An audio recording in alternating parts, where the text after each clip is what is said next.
नमस्कार. शब्दाचं महत्त्व वर्णन करत असताना संत कबीर एका ठिकाणी म्हणतात, शब्द शब्द कोई कहे, शब्द के हाथ न पाँव. शब्द शब्द कोई कहे, शब्द के हाथ न पाँव. कोई शब्द औषधी करे और कोई करे घाव. संत कबीरांनी अत्यंत चपखलपणे शब्दाचं महत्त्व या दोह्यामधून वर्णन केलेलं आहे. आपल्या आयुष्यामध्ये शब्द फार महत्त्वाची भूमिका बजावत असतात. कोणता शब्द कसा वापरावा, कोणता शब्द कुठं वापरावा हे ज्याला कळतं, त्याचं बऱ्यापैकी आयुष्य चांगलं राहतं. परिस्थिती चांगली असू शकते, परंतु ज्याला हे कळत नाही,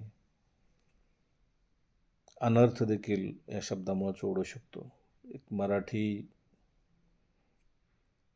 शायरसुद्धा शब्दाचं महत्त्व सांगताना एका ठिकाणी असं म्हणतात की शब्दामुळेच जुळतात मनामनाच्या तारा.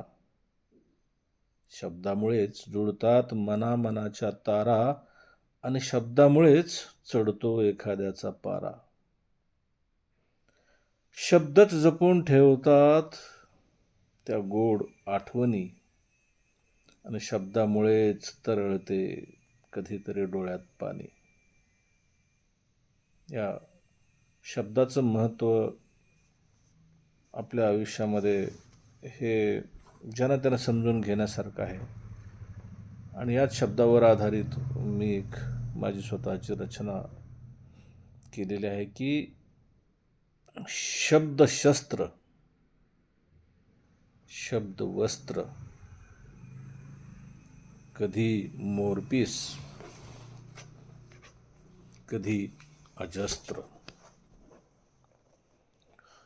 शब्द काया, शब्द माया. शब्द काया, शब्द माया, जीवनाचा शब्द पाया. शब्द प्रलय, शब्द प्रहर, जपून वापरा शब्द कहर. शब्द तोडी, शब्द जोडी, संस्कृत प्राकृत शब्द मोडी. शब्द मान, शब्द तान,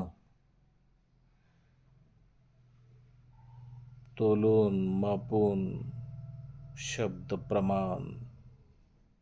शब्द हसावा, शब्द कसावा, प्राणपणाने शब्द जपावा. शब्द राधा, शब्द मोहन, निर्मळ हृदयी शब्द रोशन. जपून वापरा शब्द. धन्यवाद.